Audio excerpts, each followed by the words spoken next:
Hello and welcome to our latest unboxing. We just did a big box of DVDs and now we're doing a big box of adult fiction and nonfiction books. I'm Eliza. I'm Amber. Let's do it. Okay. First up, we have by Brad Meltzer. Wait a minute.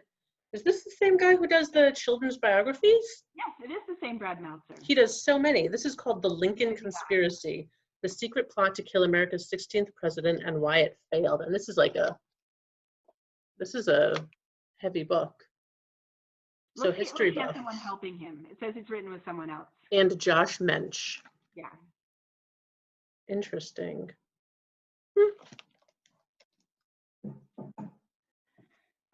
Why are all the black kids sitting together in the cafeteria? So I think this is a book from a few years ago, but we're making a big push. We've had a lot of community requests to increase our anti-racism section.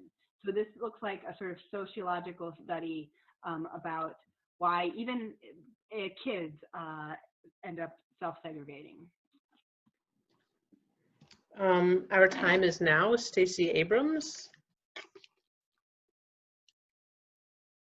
I don't know anything about this book. Stacey Abrams is she's a politician from, I think, now I've forgotten what state she's from. She's a recognized expert on fair voting and civic engagement.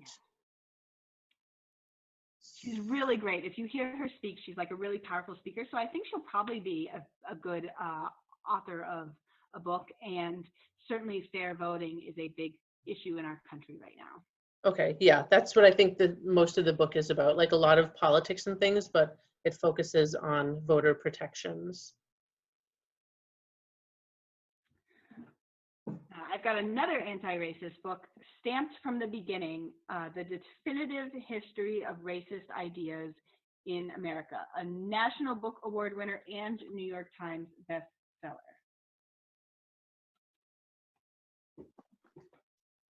I have a fiction, Take Me Apart by Sarah Sliger. Ooh, creepy. I like it. I think it's just like kind of, it's a psychological suspense. The picture of two young women facing their demons in separate decades. Okay. I've got the new book by Ottessa Moshfegh. Do you remember what she wrote? The first one that she wrote was, I didn't finish it, but I actually really liked it and I'd like to finish it. It was my year of rest and relaxation about a woman who decides to sleep for a year, which involves lots of drugs because you can't just sleep for a year, which I loved. I really loved it. It was so weird. It was so interesting, really, yeah. So I'm really, really excited about this book. This book is actually apparently seems like a standard murder mystery, but then I just can't imagine that it really I can't imagine it's that, yeah. Nice. Sharks in the Time of Saviors by Kauai Strong Washburn. So 1995 off the coast of Kalua Kona, Hawaii. Someone falls overboard when a shiver of sharks, is that what a group of sharks is called? A shiver of sharks? A shiver of sharks.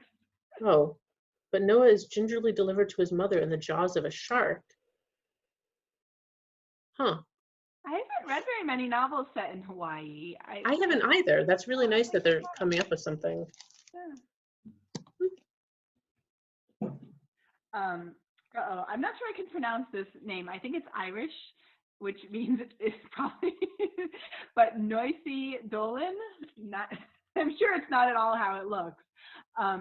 So she goes from Dublin to live in Hong Kong and ends up having two different relationships.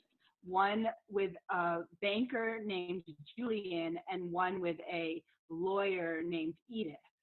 And so I feel like anytime you have two relationships going, you necessarily have exciting times. Oh, okay. That looks good. Literally, this is called Beach Read. I really like that. I like that it's paperback. It's by Emily Henry, who I don't think I've heard of. I approve on all levels. Right? It looks like a beach read, like light and yeah, maybe some romance. I really wish the library was open because I would really love if somebody came into the library and was like, I'm looking for a beach read. And you were like, what? Actually. This is another beach read, but not quite so open about it. This is called The Nantucket Inn, a Beach Plum Cove novel. 3 Hours in Paris by Cara Black. One American Riflewoman. One Impossible Spy Mission. One shot at changing the course of history. What? Oh, and look at this. Oh, Wow. this looks so exciting. That's We have a map of map. what is happening. June 19th. It sounds like they've kind of crossed the like popular like suspense things with the historical things. Because I think her other novels are a suspense.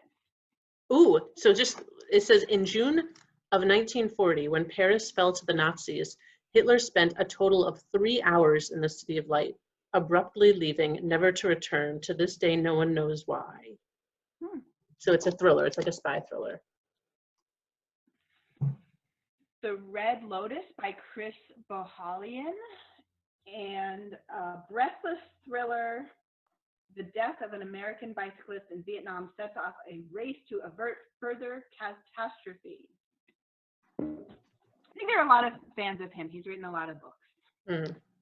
Hollywood Park by Mikel Jollett. Jollett? That has a compelling cover. This is a biography. Yeah. He was born in Synanon. Oh, it's a cult. He was born into a dangerous cult. Oh, wow. And he escaped. Are those children on the cover? Yeah, it's told through the story of a confused little boy.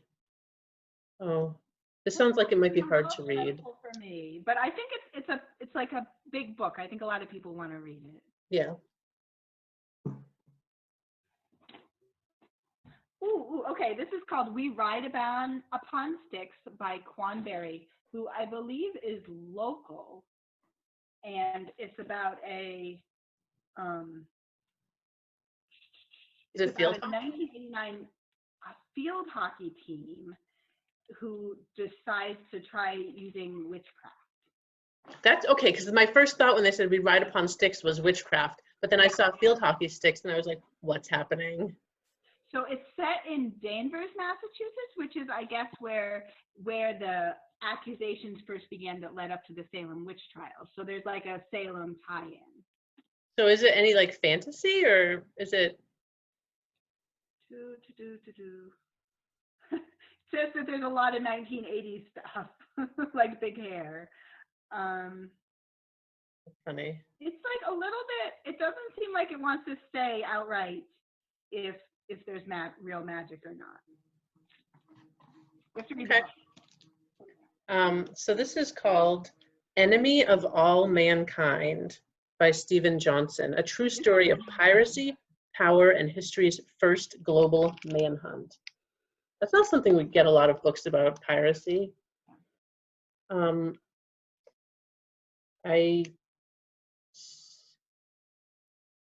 17th century. Oh, Henry Every was the 17th century's most notorious pirate. So I guess it's about him. That's cool, I think. I know, it's hard to tell. So in general, fiction circulates more than nonfiction, but every once in a while there's like a nonfiction book that just like blows all the others out of the water. Yeah. I wouldn't be surprised if this one kind of breaks out. Yeah.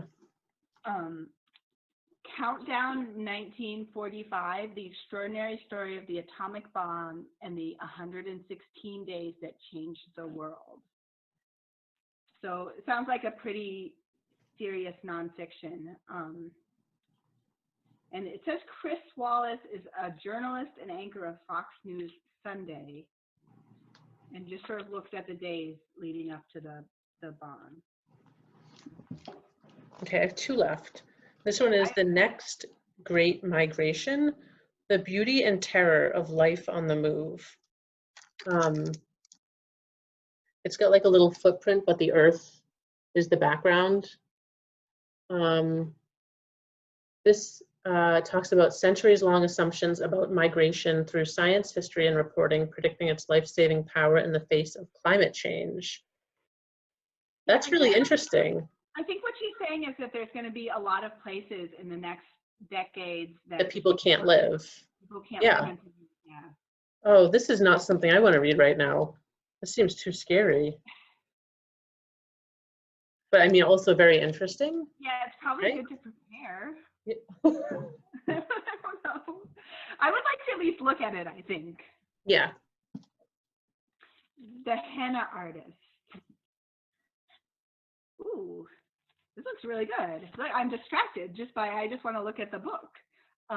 So it's about a 1950s India, about a woman who escapes from an abusive marriage and goes to the city to become a henna artist for wealthy women in the upper class. Oh, it sounds like she gets a lot of gossip from that. So this is my last one. The Room Where It Happened. Is this something I should know about? A White House memoir by John Bolton, former National Security Advisor. So he's the guy with the mustache. You've probably seen pictures. Yes. Oh, his face looks very familiar. Wait, what happened? Oh, man. It was in the news because the president tried to stop the publication of the book, and then they were like, no, he checked all the boxes, he can publish the book.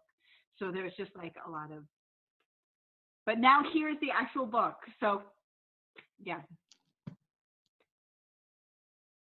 There it is. Okay, I have two. My Vanishing Country, a memoir by Bakari Sellers.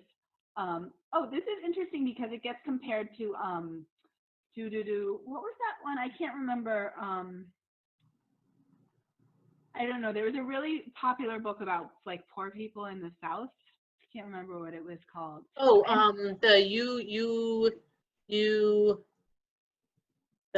know what you're talking about. Yeah. Anyways, it was super popular for a really long time. And this is, I think, a similar book, but from a Black author, and sort of just about the pride of being from a small town in the South, but also all the difficulties. It's a eulogy. Eulogy? Is it you? Yeah. Something eulogy. Yeah. Sorry. Okay, that's gonna bug. I can't remember. Yeah. We tried. Sorry, guys. The Love Story of Missy Carmichael. This doesn't say beach read, but I feel like it would probably be a good one to take to a vacation, maybe a mountain cabin read. Oh my gosh, the main character is a librarian. So she's old, and then she meets two strangers who show her how much love she still has to give. So she's lived a full life. She had a career as a librarian, the best career anyone can have. She had children and a husband. I don't know what happens to them all. Oh, she's estranged from her children. And so these strangers come and show her that she still has love to give. Well, that's good. Okay, thanks for sticking through that long video. I feel like that was super long, but I've lost. Time has no meaning. That's it. Empty boxes. Bye, guys. Bye.